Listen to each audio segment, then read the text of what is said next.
Welcome to day 11 of the 400-day Bible reading series.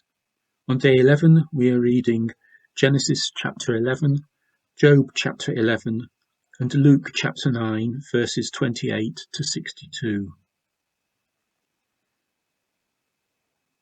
Genesis chapter 11. Now the whole earth had one language and one speech. And it came to pass, as they journeyed from the east, that they found a plain in the land of Shinar, and they dwelt there. Then they said to one another, Come, let us make bricks and bake them thoroughly. They had brick for stone, and they had asphalt for mortar. And they said, Come, let us build ourselves a city and a tower whose top is in the heavens. Let us make a name for ourselves, lest we be scattered abroad over the face of the whole earth.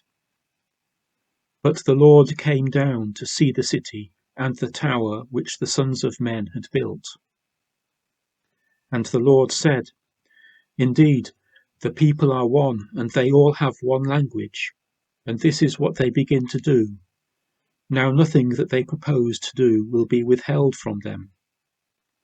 Come, let us go down and there confuse their language, that they may not understand one another's speech. So the Lord scattered them abroad from there over the face of all the earth, and they ceased building the city. Therefore its name is called Babel, because there the Lord confused the language of all the earth. And from there the Lord scattered them abroad over the face of all the earth. This is the genealogy of Shem. Shem was 100 years old, and begot Arphaxad 2 years after the flood. After he begot Arphaxad, Shem lived 500 years, and begot sons and daughters. Arphaxad lived 35 years, and begot Salah. After he begot Salah, Arphaxad lived 403 years, and begot sons and daughters. Salah lived 30 years, and begot Eber. After he begot Eber, Salah lived 403 years, and begot sons and daughters. Eber lived 34 years, and begot Peleg. After he begot Peleg, Eber lived 430 years, and begot sons and daughters. Peleg lived 30 years, and begot Reu. After he begot Reu, Peleg lived 209 years, and begot sons and daughters. Reu lived 32 years, and begot Serug. After he begot Serug, Reu lived 207 years, and begot sons and daughters. Serug lived 30 years, and begot Nahor. After he begot Nahor, Serug lived 200 years, and begot sons and daughters. Nahor lived 29 years, and begot Terah. After he begot Terah, Nahor lived 119 years, and begot sons and daughters. Now Terah lived 70 years, and begot Abram, Nahor, and Haran. This is the genealogy of Terah. Terah begot Abram, Nahor, and Haran. Haran begot Lot. And Haran died before his father Terah in his native land, in Ur of the Chaldeans. Then Abram and Nahor took wives. The name of Abram's wife was Sarai, and the name of Nahor's wife Milcah, the daughter of Haran, the father of Milcah and the father of Iscah. But Sarai was barren, she had no child. And Terah took his son Abram and his grandson Lot, the son of Haran, and his daughter-in-law Sarai, his son Abram's wife, and they went out with them from Ur of the Chaldeans to go to the land of Canaan. And they came to Haran and dwelt there. So the days of Terah were 205 years, and Terah died in Haran.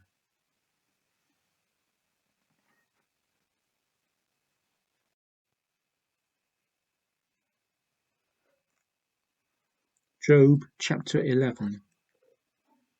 Then Zophar the Naamathite answered and said, Should not the multitude of words be answered? And should a man full of talk be vindicated? Should your empty talk make men hold their peace? And when you mock, should no one rebuke you? For you have said, My doctrine is pure, and I am clean in your eyes. But oh, that God would speak and open his lips against you, that he would show you the secrets of wisdom. For they would double your prudence. Know therefore that God exacts from you less than your iniquity deserves. Can you search out the deep things of God? Can you find out the limits of the Almighty? They are higher than the heaven. What can you do? Deeper than Sheol. What can you know? Their measure is longer than the earth, and broader than the sea. If he passes by, imprisons, and gathers to judgment, then who can hinder him? For he knows deceitful men. He sees wickedness also. Will he not then consider it? For an empty-headed man will be wise, when a wild donkey's colt is born a man.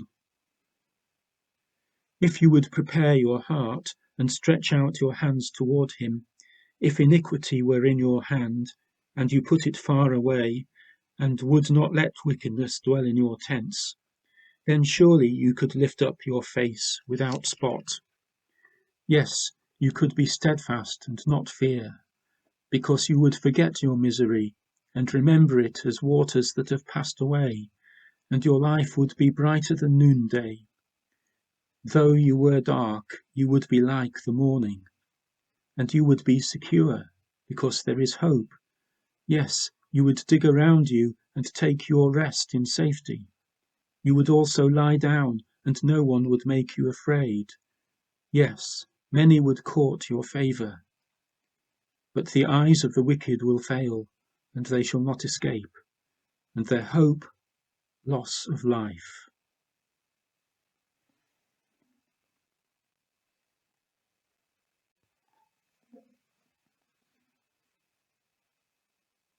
Luke chapter 9, verses 28 to 62. Now it came to pass, about 8 days after these sayings, that he took Peter, John, and James, and went up on the mountain to pray. And as he prayed, the appearance of his face was altered, and his robe became white and glistening. And behold, 2 men talked with him, who were Moses and Elijah, who appeared in glory, and spoke of his decease which he was about to accomplish at Jerusalem. But Peter and those with him were heavy with sleep. And when they were fully awake, they saw his glory and the 2 men who stood with him. Then it happened, as they were parting from him, that Peter said to Jesus, Master, it is good for us to be here, and let us make 3 tabernacles, one for you, one for Moses, and one for Elijah, not knowing what he said. While he was saying this, a cloud came and overshadowed them, and they were fearful as they entered the cloud. And a voice came out of the cloud, saying, This is my beloved Son, hear him. When the voice had ceased, Jesus was found alone. But they kept quiet, and told no one in those days any of the things they had seen. Now it happened on the next day, when they had come down from the mountain, that a great multitude met him. Suddenly a man from the multitude cried out, saying, Teacher, I implore you, look on my son, for he is my only child. And behold, a spirit seizes him, and he suddenly cries out. It convulses him so that he foams at the mouth, and it departs from him with great difficulty, bruising him.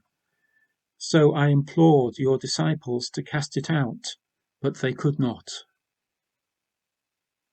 Then Jesus answered and said, O faithless and perverse generation, how long shall I be with you and bear with you? Bring your son here. And as he was still coming, the demon threw him down and convulsed him. Then Jesus rebuked the unclean spirit, healed the child, and gave him back to his father. And they were all amazed at the majesty of God. But while everyone marveled at all the things which Jesus did, he said to his disciples, "Let these words sink down into your ears, for the Son of Man is about to be betrayed into the hands of men."